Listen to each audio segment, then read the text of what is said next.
Howdy. I was on the fence with this video for a really long time because what's the point? Final Fantasy is one of the most discussed video games of all time. There's so little left to be said that isn't treading on incredibly flattened ground. That more or less goes for every game in the mainline franchise, save for like a couple, and that's mostly just due to their release dates. But still, something inside me really wants to discuss them anyway. Partially because I want an excuse to fully play through this fabled franchise in a way that does it justice, but also to tear off some seriously rose-tinted goggles. Because despite me having dabbled with almost every mainline Final Fantasy entry, I've only ever beaten 1 and 15 for some reason. And by playing through each of these games, I hope to focus in on something I see talked about less frequently than I like. I'm gonna try to further discussion, if I can. And it's only logical to start at the beginning, but what can I possibly say about this game right here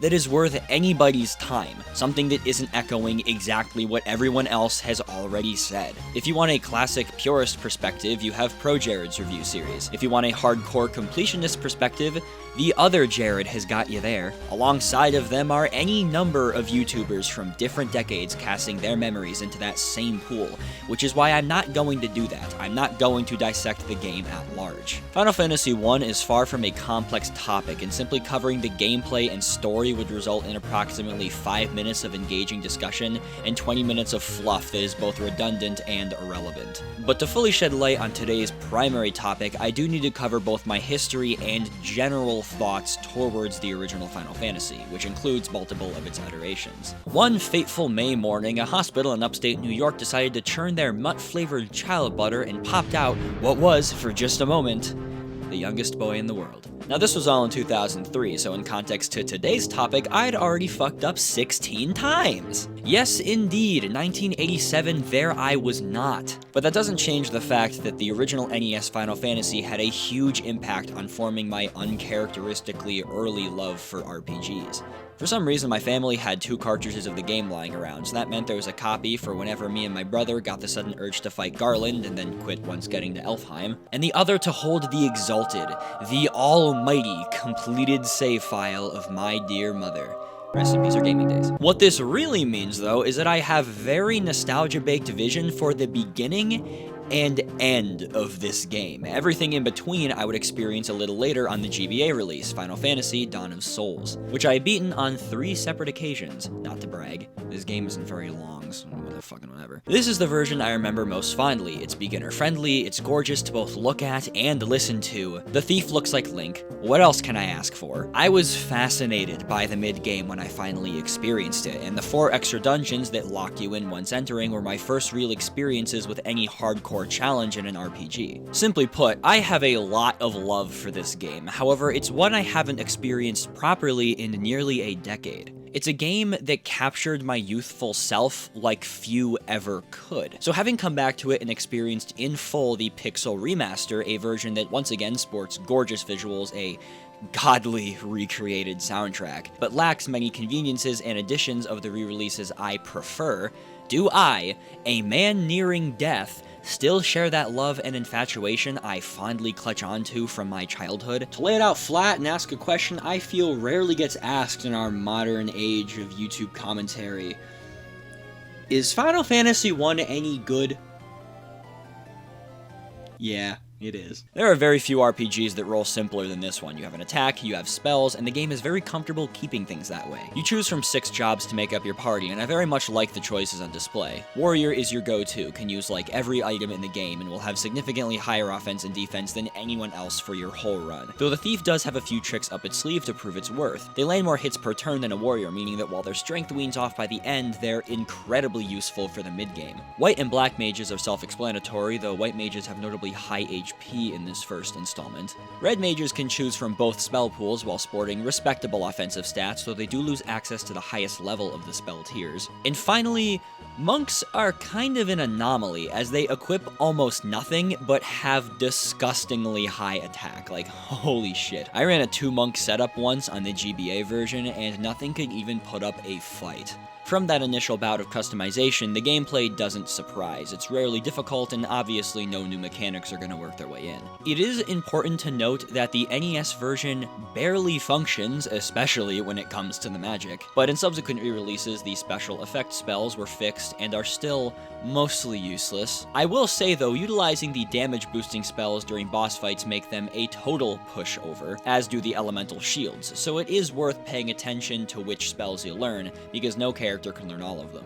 Because of the simple mechanics, this is a very level-based game. Not much is ever going to challenge you provided you have that number high enough. That's not really a bad thing. It does heighten the tension during dungeons if you feel as if you've gone in unprepared, but like I said before, a little bit of elbow grease knocks anything down in a matter of minutes. I don't say any of these things with particular detestment or anything. It's hard to knock a game that sets so many standards. That doesn't mean it's withdrawn from criticism, of course, but you don't need to hear all of my gripes with Final Fantasy I. It's not like any of them really amount to much, because the game never feels repetitive and it doesn't overstay its welcome. There are a multitude of variations that come with playing one version or another. The GBA and PSP versions have extra content, the Pixel Remaster has the least bugs and most quality of life changes. The NES version definitely wants your penis mounted on its shelf, not elaborating, but even then, I still don't think those changes amount to all that much. The core experience is still the same, outside of the minor improvements that come with decades having passed. Oh no, I can quick save in the Pixel Remaster? That's compromising the integrity of the original experience! Alright buddy, maybe you should compromise some bitches? Wait, no, that came out wrong. The fact of the matter is that Final Fantasy I just works. It's enjoyable, it's an adventure. And that's what I want to focus on. The adventure. But first, a sidebar. There are only a handful of games I've ever spent over 100 collective hours in. I'm not a man that sports a particularly large attention span when it comes to entertainment, which results in me picking up large sums of it and never quite reaching the back cover, or the end credits in this case. It also doesn't help that I lack talent of any kind. But among those titles are some of the games I hold most dear to my heart. Mario Kart 8, The Legend of Zelda, Wind Waker, and Breath of the Wild, both Xenoblades 1 and 2, Final Fantasy Tactics Advance, Destiny 2. There are other games on that list I hold in less high esteem. I'm looking at you, Sword Art Online Hollow Fragment, you ignorant slut. But a game that falls somewhere in between would be Bravely Default for the Nintendo 3DS, a game that took me over 100 hours to complete in what I considered to be its full capacity. It's a title that was both mystifying and mentally draining, an experience I look back on less fondly with each passing day. I am not here to air out my grievances over this sick bastard quite yet, though. The reason I bring this game up in a discussion of Final Fantasy I should be clear to anyone who's played Bravely Default. It's a title that, despite brandishing its own name, is in every way a love letter to classic Final Fantasy. The job system of 5, the detailed storytelling of 6, and most importantly, the theoretical structure of 1. You know how it goes. The elemental crystals are in danger, monsters have taken over, and the world is in peril. Go. Final Fantasy I more or less stops there. There aren't any characters to speak of. Your party has no agency of their own, simply catalysts for your will to be enacted on screen. You travel the world, you have an adventure, you save countless lives, and shit hits the fan at the last minute. Any deeper lore or world building is lightly sprinkled through dialogue boxes and visual cues. It's both very straightforward and loose in guidance, which I feel is nonetheless a strength. It never tries to be anything else, focusing solely on your goal to protect the crystals from minute 1 until the credits roll. Everything you do always serves that larger purpose. There are no tangible twists or changes to your endgame. You very much have the cards laid out all at once. The danger here is that this could be heinously boring if you're looking at it through a modern lens. But it's not. Now let's hop back over to Bravely Default for just one sec. The setup is more or less the same. Crystals are sick, and you gotta go save them. A lot of this game feels like it was pitched as a modern retelling of Final Fantasy I. I honestly wouldn't be surprised if it was. The key difference between the two is that Bravely Default as a modern game attempts far more. There are most certainly characters to be found. Your party boasts unique motivations and personalities. The story isn't just pushed by the desire to save the crystals, it's pushed by warring factions, sickness, death, mystery. A bizarre-ass twist. The combat is constantly evolving as your jobs increase in level. It's a game where unless you entirely maximize your team output, you stand very little of a chance. Which is quite contradictory to Final Fantasy I, I'll point out. Your merry band gets a boat, an airship, and travels to the corners of the world just like they did decades prior, with social commentary and far deeper themes throughout. Now personally, I don't believe that all media needs to say something, not everything needs to push a message. A movie or game can simply exist just to be entertaining and nothing else. However, I still prefer my gears to move a little bit. I like depth in both my narrative and hands-on experiences. So it would obviously go without saying that I prefer Bravely Default as an experience, a game that takes what the classic Final Fantasy titles did, specifically 1 and 5, deep into the pockets and emotional impact of its narrative and characters while also delivering an incredibly tight and engaging combat system. And all of this is true, but I don't prefer Bravely Default as an experience. I feel like there's one thing missing that ties the experience into one cohesive whole. It doesn't feel like an adventure. And I'm aware this is a sentiment that a lot of people won't agree with, and I don't even necessarily think of it as a jab against the games I'm going to mention. But very few RPGs I've ever played sell the adventure as good as the original Final Fantasy. And this is partially due to me having grown up with the game, but not in the way that you might think. When the word adventure comes to mind, I think of globe-trotting escapades through sunlit fields and scorching deserts, exploring decrepit ruins in the darkest of caverns. I guess it's a purist stance. I think of something high fantasy, something Tolkien-esque, a D&D campaign, for example. This is all very much the warm and grand vibe that the original Final Fantasy gives off, no matter the version you experience. You'll explore the corners of the world, discover diverse locales, and fight deadly monsters. I believe that Final Fantasy is largely responsible for my love of this kind of storytelling, that kind of adventure. But these are all things you can attach to Bravely Default. They're the fundamentals they share. Those same fundamentals can be attached to the vast majority of JRPGs, really, so why does this game feel like such a noteworthy adventure to me when so many other games have a hard time selling that? Why was it so successful in capturing my youthful sense of adventure? Well, I thought on this for a while, and I think it's actually a lot of factors. First off, the goal. Like we discussed earlier, your primary and only legitimate goal in Final Fantasy I is to restore light to the 4 crystals by defeating the 4 fiends, thus restoring balance to the land. Every task in this game is solely in service to that larger goal. There are no tangible subplots or distractions to pull you away.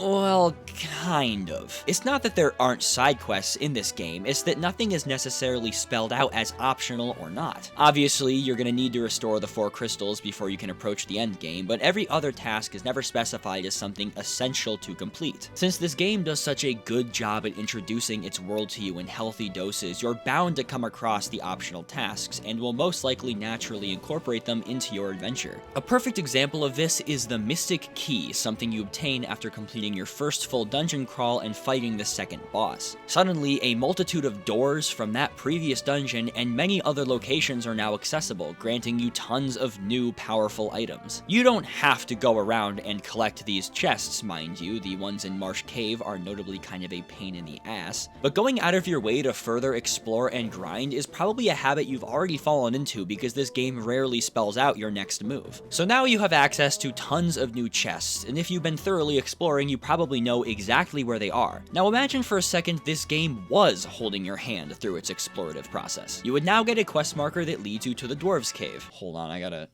look up a map real quick. Final Fantasy 1 map. You would get a quest marker that led you to Mount Durgar, which would then point you back to Castle Cornelia to obtain the explosives necessary to gain access to the Outer Sea. Now, the Mystic Key is required to get into the room where the explosives are, so this isn't technically a fully optional item to utilize. But at this point, you've now completed the only necessary tasks tied to the Mystic Key throughout the entire game. The quest marker would then point you straight back to Mount Durgar, and in that moment, you would probably forget to check any of the other locations. And if for whatever reason you do remember, suddenly doing so would feel like an obvious distraction from your main quest. That rhythm between optional and mandatory tasks is no longer there. The game doesn't tell you what's necessary though, so you'll want to scout out every corner of the world to make sure nothing important or rare is missed. So it's not just that the premise for Final Fantasy's adventure is simplistic, it's that it utilizes that simplicity to allow for a light sense of player expression, not specifying what is optional and what isn't, taking a hands-off approach to guidance, leaving it in the lap of the player to talk to townsfolk and scour the map for items in important locations. It forces engagement with both the world and your adventure. It never feels overwhelming. You always know exactly what your end goal is and why each task handed to you is important to said goal. A game that I feel falls victim to not having this present enough is Tales of Vesperia, where every single character in your party is more or less working towards their own goal, functioning as a single unit because things so happen to be convenient that way. This results in a journey that feels all over the place in terms of progression, since the focus is constantly jumping back and forth between the goals of different people. I'm not saying this is necessarily an inherent flaw to have in an RPG, far from it. What I am saying is that when there's too many moving parts present all at once, it's very easy to lose sight of the real reason behind your adventure, especially if those moving parts don't feel supplemental to each other. It also helps that when the game takes this hands-off explorative approach, it actually rewards you for complying with it. One of the most common complaints thrown at old RPGs is the cryptic nature of their quest progression, but in Final Fantasy's case, I couldn't really agree with that any less. There are very few times throughout this game that speaking to the village folk won't reward you with exactly the info you need to progress smoothly. And if for whatever reason the game forgoes this approach, it's probably got you covered in another area, which just so conveniently happens to be my next big point. The world design and the way you progress through it is truly remarkable. Everyone knows how this game begins. It plops your 4 blank slate protags right in front of Corneria with almost nothing to their name. You then have an audience with the king that requests you head up to the Chaos Shrine and save his daughter, who has been kidnapped by Garland. You can't do anything else, mind you. The rest of the mainland is unreachable because the bridge collapsed. So you grind a bit, go do the task given to you, and they get that bridge up and running in a matter of seconds.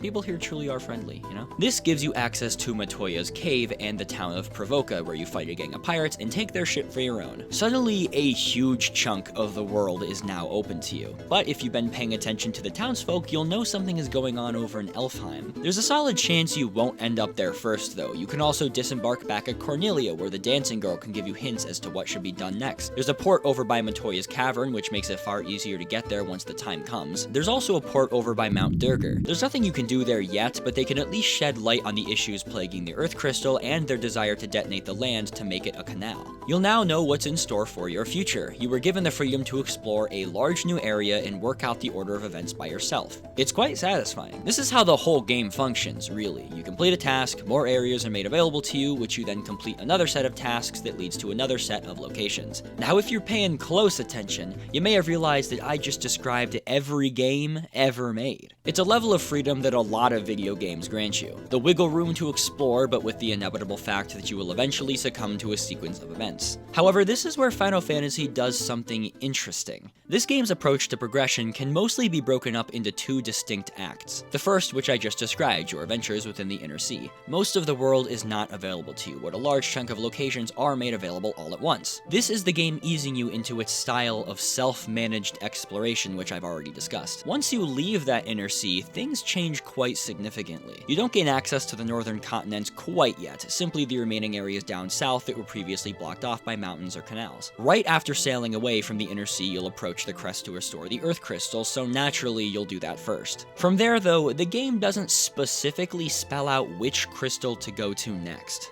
Doing a sweep of the map will reveal that there are no ports on the northern continents to disembark on, so you'll naturally wind up exploring the canals of the southern continents with a canoe you find near the Fire Shrine quest, which is not actually what it's called.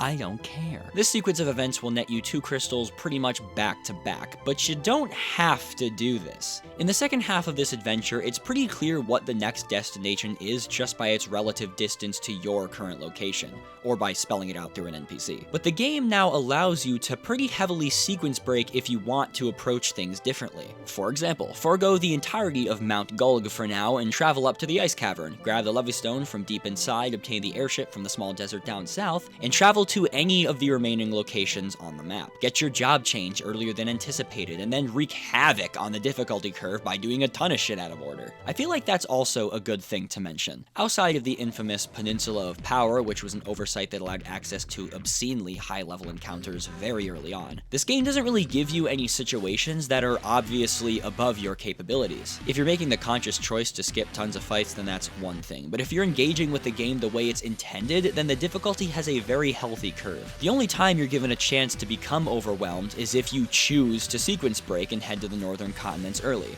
And if that's the case, you're probably a veteran player and asking for your ass to get kicked, which is actually great for replayability. You're pretty far into your adventure at that point. By the time you're given the choice to sequence break, you're well equipped with the knowledge necessary to succeed. That's why those sorts of shenanigans aren't present in the early hours of the game. It's a natural progression of both your capabilities as a player and the game's trust in you to get things done in whatever way necessary. The NES version is notably more difficult due to bugs and stat changes and such, but my previous point still stands. Magic is your trump card. One game that absolutely fails to establish this natural progression of difficulty is, funnily enough, Final Fantasy II, where as soon as you start the game, heading too far north will result in instant death. We will talk about this more another time. Just thinking aloud here, there are some games that do the exact opposite of Final Fantasy and achieve similarly successful results. A recent game that comes to mind is Shin Megami Tensei 5, where whether you're prepared for the first boss or not,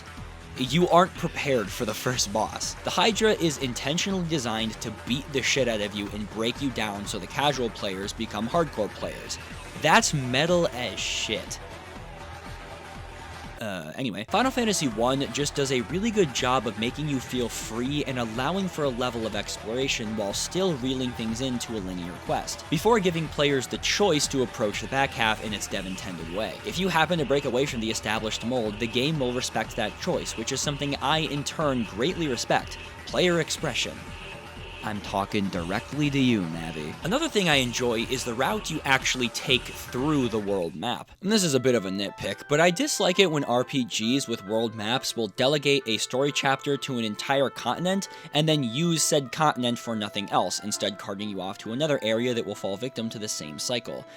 Here's what I mean. In Bravely Default, you start on this small island in the middle of the map. You then travel south to the desert, then up to the forest, back down to the Badlands in the southwest, then once again up north to the snow region. Very rarely are you ever going to have to go back to an old area for the main campaign. Sometimes you'll have to backtrack for a side quest or two, but the implementation of those already breaches one of the design philosophies I spoke on earlier, not spelling everything out to the player. Doesn't this right here just look a bit too convenient? Like, if you were on a real globe-trotting adventure, your sequence of events wouldn't line up so conveniently to the point where you were essentially checking whole continents off the list of things to do. In Final Fantasy I, you do explore the entirety of the southern map before heading up north, and once you're up there, that's pretty much where the rest of the game is going to take place. Though you at least take an interesting route through both chunks of map that have you traveling not just in a straight line east to west. You're popping back and forth between a ton of different areas. It's not always convenient, but it's at least a little bit realistic.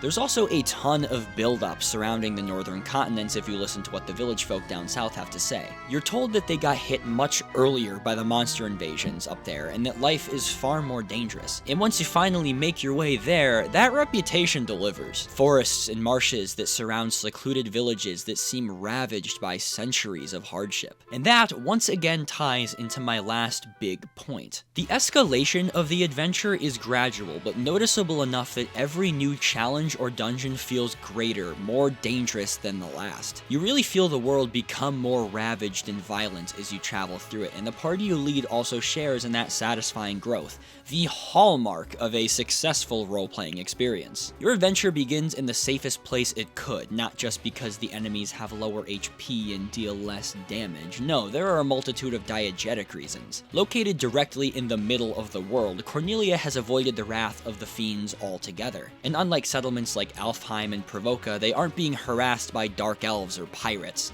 In fact, the only immediate danger they face is the kidnapping of Princess Sarah, which happened right before you showed up on the scene. What this initial grounded conflict means is that no matter what the game throws at you next, it will be an escalation, a more severe threat to the world. You then beat the pirates, fight through the first dungeon, and tackle your first big threat, the Dark Elf King Astos. This escalation continues into the next act, where you face off against the four fiends, Lich, Merilith, Kraken, and Tiamat. As soon as you approach the lands that surround the crystals, it's immediately obvious that things aren't looking good. The earth is literally rotting from Lich sucking its power away. Once dead, Merilith awakens and begins to spread her wrath. This chunk of the game I find interesting because for once you actually stifle the problem before it has a chance to destroy the surrounding nature and civilizations. I've never seen anyone mention this, but it's genuinely a masterful choice for Merilith to awaken as a result of your triumph over Lich. Suddenly, the grip these fiends have over the world begins to slip. Her planned awakening was in 200 years, mind you. Their plan is now thrown out the window because your actions are jamming the spokes in their wheels. Sure, you were too late on the scene to save the northern lands, but have wiped the fiends' presence entirely off the southern map before Lich and Merilith could have their way. It symbolizes both growth as heroes and a fitting end to a chapter, because after this, all that's left is to travel up north and pick up the pieces of civilization after centuries of torment.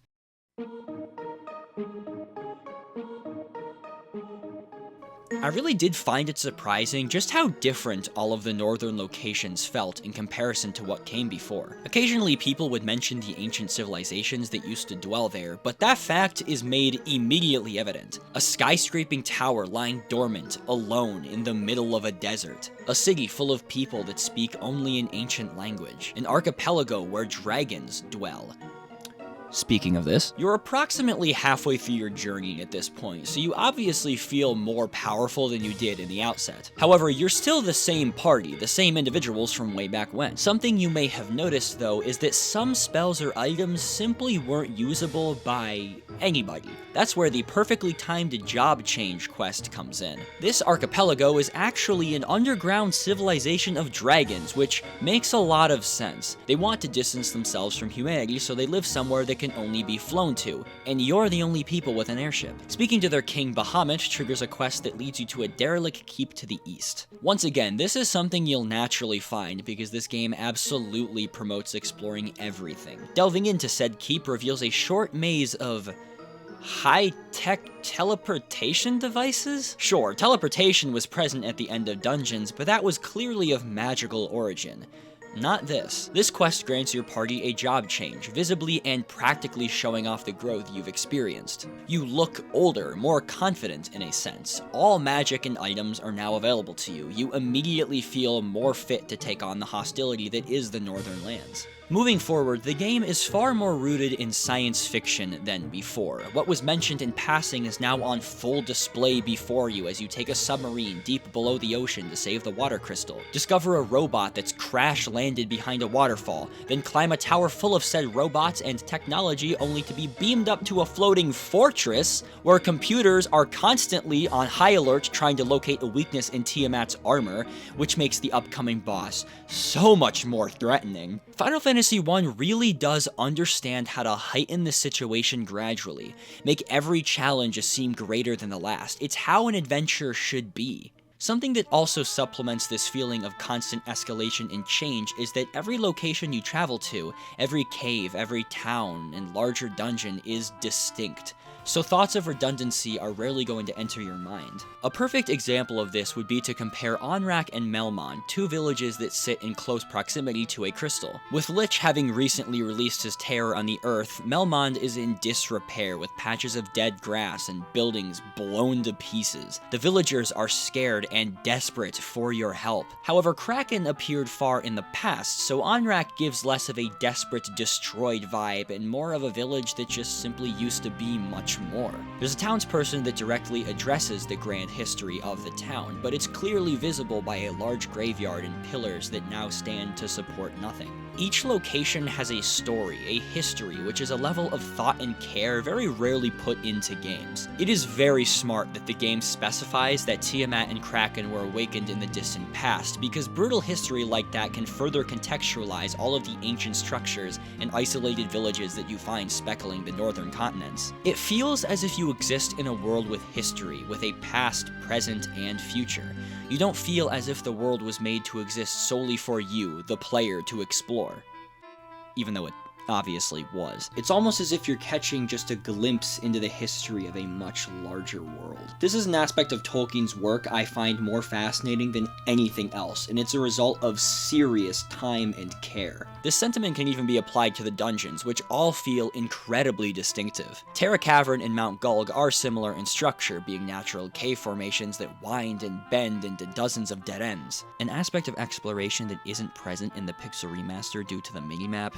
Ugh. But aesthetically, they literally couldn't be any different. The Sunken Shrine drops you smack dab in the middle and asks you to climb both ways. Traveling up to the first floor leads you to an entire civilization of mermaids that used to call the shrine their home before it was overrun by Kraken. This aspect of the dungeon alone makes it potentially my favorite of the bunch, as it's incredibly tragic, but the same applies to the Mirage Tower and Flying Fortress, a perfect cap on the main dungeons. The implications that come with the Flying Fortress are very interesting. It's the best glimpse we get into how life was before the existence of the elemental fiends, presenting in full force just how technologically advanced the Lufengian people were, but that was all ripped away, only their empty, floating castle remains. Once nearing the end of said castle, you find an observation deck that allows you to gaze out upon the entire world, very literally looking back on what you've done, what you've accomplished. You're nearing the end of your adventure at this point. Look at all of the places you've seen. There is no ground left to cover. You've even traveled to the sky, hell, space if you're playing the NES version. No location feels the same, shares the same cookie-cutter history, bears the same purpose. Your adventure is through a world with a past, present, and uncertain future, not simply through a jumbled mess of ones and zeros. Even though, again, technically, it is. You go from exploring standard fantasy castles and caves to literally just Laputa from Castle in the Sky, full of robots, supercomputers, war mechs, and all. So how do you craft an endgame that pushes things even further, challenges the player's expectations even more? Time travel, of course. 2,000 years of it, to be exact. The game culminates in a final dungeon that, while far from difficult, is still a great endgame that brings the entire journey full circle. The final boss is particularly very hard. One of my 2 deaths was by Chaos's hands. This is another change from the NES version. And that one, he was pretty much a breeze. Even with that though, it's truly impressive how this game keeps the tension and scale building from the starting minutes right up until you deal that final blow. Masterful. I feel like Final Fantasy is one of those games that's been discussed so much and is so thoroughly loved that discussion has moved from analyzing its strengths and weaknesses to breaking down every aspect of its creation and design to a molecular level. I wanted to do a bit of both when I decided to make a video on it, and eventually settled on discussing its adventure and why it's so impactful to me. And I'm aware that I technically played a remake that's less than 2 years old, but the lifeblood of the original titles absolutely flows through the Pixel remasters. And no matter which version I choose to play, these feelings and observations have always been consistent. And I think that's due to the fact that this game feels very deliberate in its structure. Let alone the bugs from the NES version for a minute, and what you have is a masterfully created game through a world that's constantly presenting new ideas and locations to explore. Despite this and the breakneck pace of it all, your adventure stays focused. Every task is obviously relevant to your end goal, which proves to be a simple but compelling one. What fascinates me most, though, is that through the finer details and lore that's constantly presented to you, the world surpasses a level of realism and immersion that simple premise should ever allow for. I loved Final Fantasy as a child, and I still love it now. I'll always have my gripes with it, no matter the version I play, but that love is never gonna change. And having taken a step back to analyze why I love the game so much, why it captured me in a way other games couldn't, has given birth to a whole new, indescribably large level of appreciation for the work as a whole. It's no wonder this game sticks out in my head when compared to other titles, even within the Final Fantasy franchise. Because next time, we will be looking at a game that assassinates almost every single thing that I just said, but captures me nonetheless.